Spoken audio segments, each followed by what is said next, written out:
Hi guys, welcome back my new video. That's me Asabi. Or today is I am in this here and this another videos is the very important videos from makeup, knowledge and etc etc etc. Okay, guys, मजाक से हट करके स्वागत है आप सभी का मेरे इस चैनल पे और मेरे वीडियो पे। गाइस, जो आज की वीडियोस है वो है मेकअप की नॉलेजेस और आज मैं क्लासेस बताने वाली हूँ। यू नो दैट एक क्लास की तरह आप लोगों को ट्रीट करने वाली हूँ कि आपका बेस अब आप टाइटल भी जान लो कि आपका बेस सेटिंग स्प्रे और प्राइमर यूज करके किस तरीके से फ्लॉलेस, पैचलेस, केक की लेस कैसे रेडी हो सकता है। तो वीडियोस को स्किप करके बिल्कुल मत देखना, वीडियोस को एंड तक ज़रूर वॉच करना, तभी आपको वीडियो समझ में आएगी। और अगर मेरी वीडियोस आपके लिए हेल्पफुल होगी तो उसको लाइक करना बिल्कुल मत भूलना। तो बिना कोई डाउट के, बिना कोई क्वेश्चंस के वीडियो को स्टार्ट। टाइटल होता है how to do base makeup perfectly using primer and concealer. अब बेस मेकअप को हम सिर्फ और सिर्फ दो चीज़ों पे डिपेंड करके अपना जो बेस होता है वो इतने अच्छे से फ्लॉलेस बना सकते हैं। तो बात करते हैं हम 3 स्टेप को। पहला चीज़ हमारा 3 स्टेप होता है जिसको बहुत ज़्यादा इंपॉर्टेंट होता है उसे समझना। अब वो पहले चीज़ में वो 3 चीज़ क्या होता है, तो पहले चीज़ की आप टाइटल जानो। सबसे पहला जो होता है वो हमारा होता है स्किन प्रिपरेशन। अब हम स्किन प्रिपरेशन की बात करें तो स्किन प्रिपरेशन जो होता है वो है हमारा केयर, स्किन केयर। अब स्किन केयर आपको कोई भी मेकअप आप करते हो, daily makeup, party makeup and all bridal makeup, आपका स्किन प्रिपेयर होना बहुत ज़्यादा इम्पॉर्टेंट है। जैसे कि अगर आप कोई भी मेकअप कर रहे हो, आपका फेस वॉश अच्छे से नहीं है, आपके फेस पे क्लिनजिंग अच्छे से नहीं है, आपके फेस पे डस्ट है, पॉल्यूशन है और अच्छे से हाइड्रेट नहीं है आपका फेस, तो मेकअप फट जाएगा गाइस, मेकअप क्रैक हो सकता है। तो इसलिए सबसे पहले जो होता है वो होता है हमारा स्किन प्रिपरेशंस। अब स्किन प्रिपरेशन में बात की जाए तो पहला होता है मेरा क्लिनजिंग। फेस वॉश आपने कर लिया लेकिन आपको डबल क्लिनजिंग करनी होती है, हाँ, मेकअप से पहले भी और मेकअप के बाद भी। पहला आपको फेस वॉश किया या फिर आप कोई भी क्लिनजिंग किए हो, कोई भी cleansing balm and all use किए हो या फिर क्लिनजिंग फेस वॉश यूज़ किया है, उसके बाद आपको जो यूज़ करना होता है वो होता है वेट टिश्यूज़, जिसे हम बोलते हैं वेट वाइप्स। तो मैं यूज़ करूँगी वेट वाइप्स और आपको ऑन द कैमरा लाइव बताती। मैंने लिया है वेट वाइप्स, आप देख सकते हो। वेट वाइप्स को आपको 2 साइड से ऐसे रोल करके आपको अपने फेस को अच्छे से जेंटली क्लीन करनी है। दिस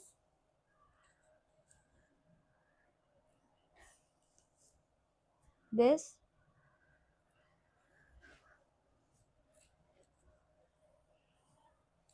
दिस दिस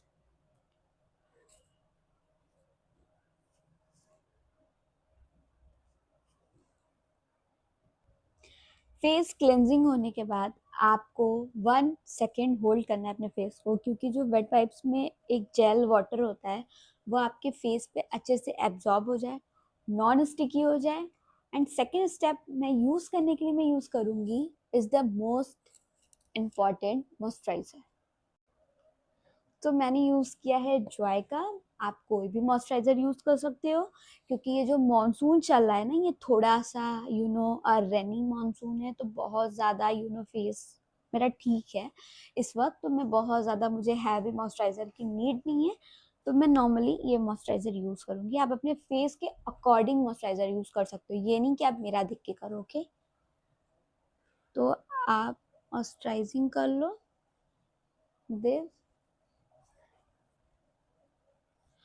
अच्छे से आपको स्किन प्रिपरेशन करना है, आपको पूरा ध्यान रखना है अपने स्किन प्रिपरेशंस पे, जो कि लोग अवॉइड कर देते हैं और फिर बाद में बोलते हैं मेरा मेकअप ठीक नहीं हुआ, मेरा बेस ठीक नहीं हुआ। कैसे ठीक हो जाएगा गाइज? अगर आप पेंट कराने जा रहे हो, पहले आपने प्लास्टर ही नहीं कराया है, पुट्टी ही नहीं कराया है और डायरेक्टली पेंट कराओगे तो ब्रेकडाउन तो होगा ही। जैसे मेकअप का भी है पोजीशन। ओके, अगेन हम जब मॉइस्चराइजर यूज कर लेंगे तो उसके बाद फिर हम अपने फेस को 1 सेकेंड के लिए होल्ड डाउन कर देंगे। Now second is this primer, और मैंने यूज किया है मार्स के प्राइमर, पोर फिलिंग प्राइमर। अब प्राइमर की बात कर ली जाए तो primer is the most important. Okay, primer अगर मैं यूज करूंगी अपने फेस पे तो मेरे जो फेस है वो बहुत ज्यादा फ्लॉलेस हो जाएंगे, ब्लर फ्री, पोर्स हट जाएंगे। अगर आपके फेस पे बहुत ज़्यादा ऑयली है तो मेटिफाइंग हो जाएंगे, अगर आपके फेस पे ड्राइनेस है तो हाइड्रेटिंग हो जाएंगे। मतलब मार्केट में बहुत सारे प्राइमर अवेलेबल होते हैं, तो आप अपने अकॉर्डिंग, अगर आपकी फेस ऑयली है तो आपको मेटिफाइंग प्राइमर यूज़ करना है, क्योंकि वो आपके ऑयल को मेटिफाई कर देगा और जो क्रीज एरियाज होते हैं जहाँ पे ऑयल रिड्यूस होते हैं वो सारे क्लीन हो जाएंगे। तो आपको मैटिफाइंग प्राइमर यूज करना है। अगर आपकी फेस एक्स्ट्रा ड्राई है, आप मॉइस्चराइजिंग करने के बाद भी आपका फेस बहुत ज़्यादा ड्राई है, तो आपको हाइड्रेटिंग प्राइमर की नीड है, क्योंकि आपके फेस को वो हाइड्रेट कर देगा। और आप उसके साथ स्ट्रोब क्रीम भी यूज़ कर सकते हो। And third one is pore filling primer. तो मेरे फेस पे नहीं इतनी इस वक्त, ना ही मेरे फेस पे कोई भी ड्राइनेस है, ना ही मेरे फेस पे कोई ऑयलनेस है, बट मेरे जो चिक्स एंड नोज के एरिया हैं, दिस एंड दिस साइड, वो वहाँ पे ओपन पोर्स हैं। तो मैं वहाँ पे यूज करूँगी पोर फिलिंग प्राइमर, जो कि मार्स का बेस्ट है। आप कोई भी प्राइमर यूज कर सकते हो, बट मैं पोर फिलिंग प्राइमर के लिए इसको ही यूज करती हूँ, और ये मैं काफ़ी टाइम से यूज कर रही हूँ। काफ़ी अच्छा प्राइमर है और काफ़ी अफोर्डेबल, बजट फ्रेंडली भी है, आप इसे आराम से परचेस कर सकते हो। अब प्राइमर यूज करने का तरीका क्या होता है, पूरे फेस पे नहीं लगाया जाता है, ये रॉन्ग है। आपको उसी जगह लगाना है जहाँ पे आपके ओपन पोर्ट्स हैं, टी जोन से, ऑयलनेस एरियाज हैं, आपको सिर्फ और सिर्फ उसी जगह पे लगाना होता है। तो मैं इसे अप्लाई करके आपको दिखाती हूँ। देखो, मेरे नोजेस एंड चिक एरियाज मैंने आपको बताया था, यहाँ पे ही ओपन पोर्ट्स हैं मुझे, एंड फॉरहेड्स ये अपने आप ब्लर कर देगा। अब आप देख सकते हो कि मेरा जो पोर्स थे ना वो एकदम अच्छे से ब्लर आउट कर दिए हैं, तो मैंने ब्लर किया है प्राइमर से। अब जो थर्ड स्टेप होता है वो हमारा होता है फाउंडेशंस। फाउंडेशंस की बात की जाए तो अब ये बहुत ज़्यादा क्रैप्टेड नॉलेज है, आपको बहुत ज़्यादा माइंड फोकस करना होगा कि ये जो हमारा है वो है मेरा फाउंडेशंस। अब फाउंडेशंस क्या है, मैं एग्जैक्टली प्रॉब्लम्स देखती हूँ कि आपका जो स्किन टोन होता है वो कुछ है, और आप फाउंडेशन कुछ ले लेते हो और फिर बाद में आप कहते हो ग्रेइश हो गया, यू नो केकीनेस हो गया, ब्लैक हो गया। गाइस, क्यों नहीं होगा, ये होगा ही, क्योंकि आपका जो स्किन टोन है आपको उस अकॉर्डिंगली चलना है, आपको कुछ एक्स्ट्रा नहीं चलना है। हाँ, मैं मानती हूँ कि अगर आप एक टोन ज्यादा ले लेते हो लाइट, तो आपका जो फाउंडेशन है वो थोड़ा सा ट्रांसलेट होता है, ठीक है, तो आप उसको यूज कर सकते हो 1 टोन 2 टोन, उससे ज्यादा नहीं। ये नहीं है कि आपका फेस क्या है और आपने 5 टोन ज्यादा एक्स्ट्रा लाइट प्रोडक्ट ले लिया है और उसके बाद आप सोचते हो कि यार मैं तो इसको लगाऊंगी तो फिर मैं तो एकदम गोरी हो जाऊंगी। नहीं, ऐसा कुछ भी नहीं है, वो ग्रे हो जाएगा। तो आपको एग्जैक्ट अपने स्किन टोन का लेना है। अगर आप 1 टोन लाइट ले रहे हो तो ठीक है, वो हमारे स्किन के हिसाब से सेट हो जाता है। तो मैं फाउंडेशन जो ले रही हूँ ये मार्स का फाउंडेशन है, ये काफ़ी पुराना है मेरा, मैं पुराने प्रोडक्ट को ही यूज़ कर रही हूँ। अब मैं ये एग्जैक्टली मेरे स्किन टोन का है, 1 टोन डार्क ही हो गया होगा मेरे स्किन से, क्योंकि ये पहले मैंने लिया था तो मेरे स्किन का ही था। अब मैं इसे लिटिल बिट लूंगी, आप देख सकते हो मैं कितना थोड़ा सा ले रही हूँ, लिटिल बिट्स। ऐसा नहीं कि बेस बना रहे तो इतना सारा फाउंडेशन उठा करके बस थोप दिया चेहरे पे, नहीं, ये रॉन्ग है। आप थोड़ा सा लिया मैंने, देखो, लिटिल बिट्स। एंड इसको अप्लाई करने का जो मेथड होता है ना वो जरूरी है। आपको कोई भी ब्रश लेना है, उसको अच्छे से अपने फेस पे यू नो सेट करना है। अब ब्रश को लेते ही हमें अपने फेस पे अप्लाई करना है, ये नहीं ऐसे हाथ में लिया और लगा दिया, नहीं, ब्रश से, क्योंकि इससे हमारा जो बेस है ना वो फुल कवरेज प्रोवाइड कर देता है। अब मैंने इतने ही फाउंडेशन को अपने फेस पे अच्छे से अप्लाई कर लिया है। आप देख रहे हो मैं ब्रश से अप्लाई कर रही हूँ, तो ये भी काफ़ी ज़्यादा सेट नहीं है, एकदम अजीब सा लग रहा है। अब मैं इस बेस को सेट करने के लिए डैम ब्यूटी ब्लेंडर यूज़ करूँगी, वेट स्पॉन्ज। और ये काफ़ी अच्छे से मैंने इसको वेट कर लिया है। आप चाहो तो इसको सेटिंग स्प्रे से भी वेट कर सकते हो, आप चाहो तो इसे पानी में भी कर सकते हो। मैंने इसको पानी में किया है। अब मैं इसको सेट करती हूँ फाउंडेशन को।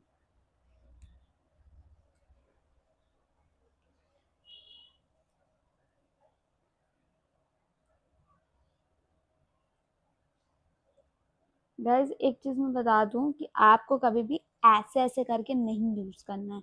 आपको हमेशा ब्लेंडर जो है वो डैब डैब करके यूज़ करना होता है। अगर आप ऐसे यूज़ करोगे ना तो आपका बेस सारा हट जाएगा अपनी जगह से। तो ब्यूटी ब्लेंडर भी आपको यूज़ करना आना चाहिए। मैं ये बिगनर्स के लिए वीडियोस बनाती हूँ। अगर आपको नॉलेज नहीं है तो आप अच्छे से यहाँ से सीख सकते हो।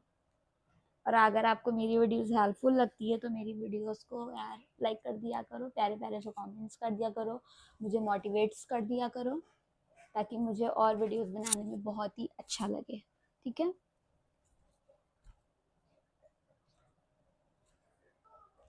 फाउंडेशन देखो आप अच्छे से मेरे फेस पे सेट हो चुका होगा। मैंने ब्यूटी ब्लेंडर यूज़ किया है इसलिए कोई भी क्रीसेस नहीं पड़े हैं, बहुत ही अच्छे से एब्जॉर्ब हो गया। मैंने लिटिल बिट फाउंडेशन लिया था, उसको फेस पे अच्छे से अप्लाई किया है। आप भी ऐसा कर सकते हो। ये नहीं है बहुत ज़्यादा ज़्यादा फाउंडेशन ले लिया उसको विस्क कर दिया, ऐसा कुछ भी नहीं है। बेस वही निकल के आता है, उल्टा आप एक केकीनेस से बच सकते हो। अब मैं इस बेस को लॉक करूंगी। बहुत इंपॉर्टेंट होता है, आप देखते होगे कि फाउंडेशन लगाने के बाद हर कोई सेटिंग स्प्रे यूज करता है। हाँ, सेटिंग स्प्रे के ये फायदे हैं कि आपके जो बेस होते हैं वो अच्छे से लॉक कर देते हैं। तो इन बीच में मैं यूज करूंगी सेटिंग स्प्रे। मैंने यूज कर रही फेसेस कैनेडा के स्प्रे, और मैंने उसको अच्छे से अपने बेस पे डाल दिया है। ओके, अब आप इसको सेट होने देंगे थोड़ी देर, 2 सेकेंड्स होल्ड डाउन। मैंने आपको जैसे बताया था। ओके, तो मेरा बेस जो है वो अच्छे से सेट हो चुका है। अब मुझे यूज़ करना है concealer. Concealer is the most important on your highlights your face, modify your face, in glowing your face, everything. तो मैं यूज़ करूँगी कंसीलर जो कि मेरे अंडर आई एरियाज एंड जहाँ पे भी मेरे डार्क सर्कल्स है वहाँ पे वो मेरे फेस को हाईलाइट्स कर सके, जहाँ मेरे हाईलाइट्स बोन्स हैं उस चीज़ों को हाईलाइट कर सके। तो मैं यूज़ कर रही हूँ is the most viral OG concealer from Swiss Beauty in the shades of yellow। मैं येलो टोन, क्योंकि येलो टोन मेरे फेस के अकॉर्डिंग बहुत अच्छी जाती है और मेरे फेस को जो है वो अच्छे से हाईलाइट्स कर देती है। सो मैं अब कंसीलर भी यूज़ करने का एक टेक्निक होता है। कंसीलर को कुछ लिटिल बिट्स तरीके से ही यूज़ करूँ, एनऑल नहीं किया, बहुत ज़्यादा लगा दिया तो ठीक है। तो फर्स्ट ऑफ ऑल आप अंडर आइज पे 1 टैप दोगे, 1 tap, and the outer side 1 tap, 1 tap and 1 tap. अब ब्रश में ही बहुत सारे प्रोडक्ट हैं, मैं लेती हूँ अपने दिस एरियाज पे, क्योंकि मुझे दिस एरियाज पे प्रॉब्लम है। ओके, आप इस एरिया पे ले लो, आप इस एरिया पे ले लो, क्योंकि ये सब एरिया पे ना थोड़े से ब्लैकनेस होते हैं, डार्कनेस होते हैं। मैंने इस साइड को ले लिया हाईलाइट्स करने के लिए, ठीक है, इस साइड ले लिया। अब मैं यहाँ पे ले लिया, ठीक है, थोड़ा सा मैंने यहाँ पे ले लिया। अब ये इनफ हो गया, ठीक है, अब ये इनफ हो गया। अब आप इसको अच्छे से ब्लेंड करो, ठीक है। मैं यूज़ करूँगी मिनी ब्यूटी ब्लेंडर, क्योंकि मिनी ब्यूटी ब्लेंडर से ही आपका जो फेस है वो अच्छे से सेट हो जाएगा। अगेन मैंने यूज़ किया है कंसीलर को, मैंने अच्छे से ब्लेंड आउट कर दिया है। आप देख लो मेरे कंसीलर को भी मैंने कर दिया है। अब ये जो मेरा फेस है वो अच्छे से हाईलाइट हो गया है। अब मैं यूज़ करूँगी ये सारे बेस को लॉक करने के लिए लूज़ पाउडर, ये आप यूज़ कर सकते हो। मैं यूज़ करूँगी कॉम्पैक्ट पाउडर। मैंने यूज़ किया है NYB का कॉम्पैक्ट पाउडर, कि मैं काफ़ी अच्छे से इसको लूँगी और अपने ऑयल एरियाज़, अंडर आई एरियाज़, लॉक एरियाज़ को लॉक कर दूँगी। क्योंकि यहाँ पे ही मेरे जो ऑयल होते हैं वो इंक्रीज होते हैं और फिर मेरे बेस को केकीनेस, पैचीनेस बना देते हैं। तो मैं उसको करूँगी। अगेन मैं यूज़ करूँगी एक सेटिंग स्प्रे फिर से।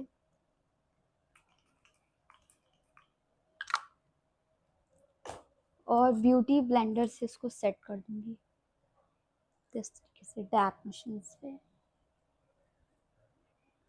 गाइस अब आप देख सकते हो मेरा जो बेस है वो बिल्कुल अच्छे से सेट हो चुका है, कहीं से भी कोई क्रैकनेस नहीं है, कोई भी पैचीनेस नहीं है। मेरे बेस एकदम फ्लॉलेस निकल करके आए हैं, सिर्फ और सिर्फ 2 चीज़ों को ध्यान में रखते हुए।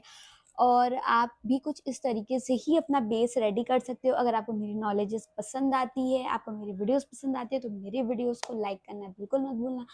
एंड अगर आप नए नए हो तो उसको सब्सक्राइब करना भी बिल्कुल मत भूलना, और मुझे कमेंट्स करके बताना कि मैं दूसरी वीडियोस क्या बनाऊं। तो अब तक के लिए मैं चलती हूँ, bye bye, love you all.